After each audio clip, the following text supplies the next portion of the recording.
Jadikan aku seperti gandum, menjadi berkat bagi sesama.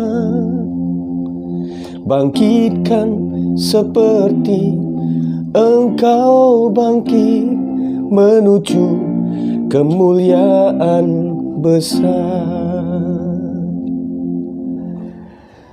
Shalom, selamat pagi, puji Tuhan pada pagi ini.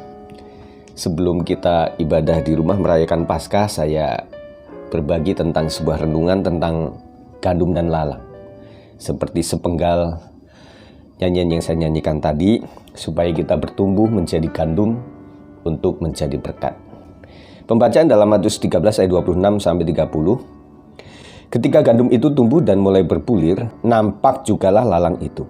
Maka datanglah hamba-hamba tuan ladang itu kepadanya dan berkata, "Tuan, bukankah benih baik yang Tuan taburkan di ladang Tuan? Dari manakah lalang itu?" Jawab tuan itu, "Seorang musuh yang melakukannya." Lalu berkatalah hamba-hamba itu kepadanya, "Jadi, maukah Tuan supaya kami pergi mencabut lalang itu?" Tetapi ia berkata, "Jangan, sebab mungkin gandum itu ikut tercabut pada waktu kamu mencabut lalang itu. Biarkanlah keduanya tumbuh bersama sampai waktu menuai. Pada waktu itu aku akan berkata kepada para penuai, kumpulkanlah dahulu lalang itu dan ikatlah berberkas-berkas untuk dibakar.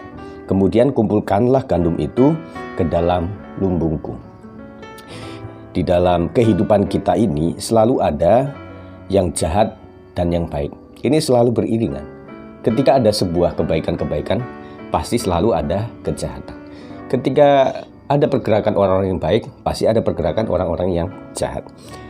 Saat ada yang menyampaikan kabar baik, selalu ada kabar buruk yang disampaikan oleh pihak lain. Saat ada bantuan, pasti ada yang menyelewengkannya. Saat ada motivator yang memberi semangat, pasti ada provokator yang merusak. Saat orang berdoa agar cepat bisa beribadah, ada saja yang ingin berlama-lama untuk tidak ibadah. Saat orang mampu bersiap untuk membantu, pasti ada aja yang mulai siap untuk menimbun.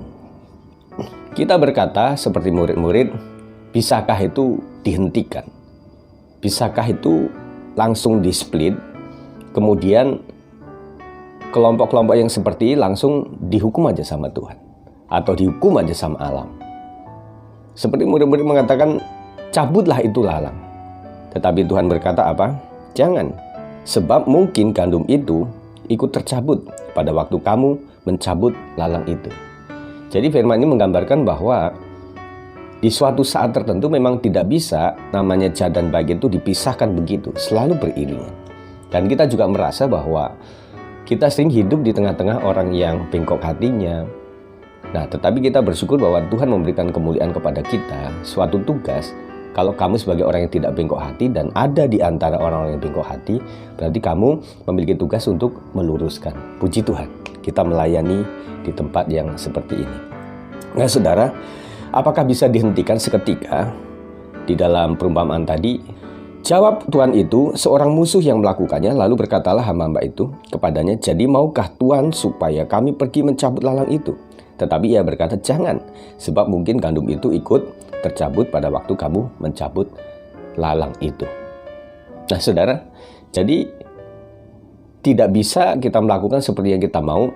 Udahlah, langsung dihukum aja. Udahlah, langsung bagaimana lah, kalau bisa ya orang-orang seperti ini supaya maunya kita, supaya ya sudah tidak di antara kita, karena sangat mengganggu. Tetapi suatu ketika Tuhan nggak bisa melakukan seperti itu, karena mereka dibiarkan untuk bertumbuh bersama-sama dulu.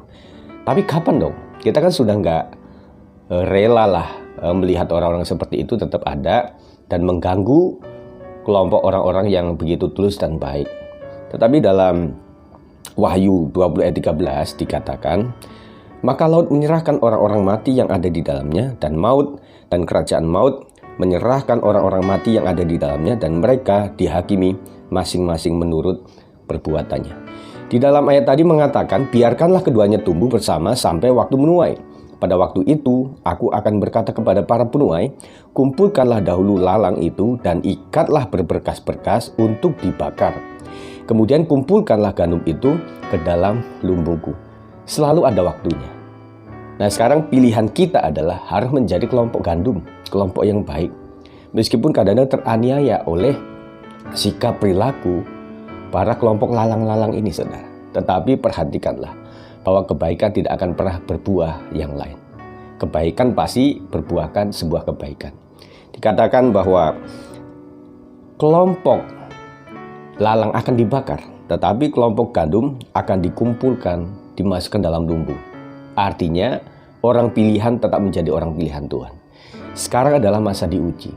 Di masa di mana kita itu bertumbuh bersama antara orang-orang yang saya sebutkan tadi dan bersama orang-orang seperti kita. Semoga kita menjadi orang yang lebih baik lagi di masa COVID ini, supaya tumbuh menjadi gandum yang nantinya berbuah menjadi berkat. Dalam Wahyu tadi dikatakan bahwa semua orang akan mempertanggungjawabkan segala perbuatannya. Dalam artian, kalau semasa hidup dia menjadi lalang, dia akan dihukum. Kalau semasa hidup dia berusaha untuk menjadi gandum, pasti dia akan menjadi berkat dan menerima kehidupan yang kekal. Saya mengucapkan selamat Paskah kepada seluruh umat Tuhan. Kiranya Paskah tahun ini menjadi momen yang luar biasa. Meskipun kita ada di ibadah di rumah-rumah, tetapi biarlah semangat Paskah tetap masih ada dalam hati kita. Tuhan Yesus memberkati. Shalom.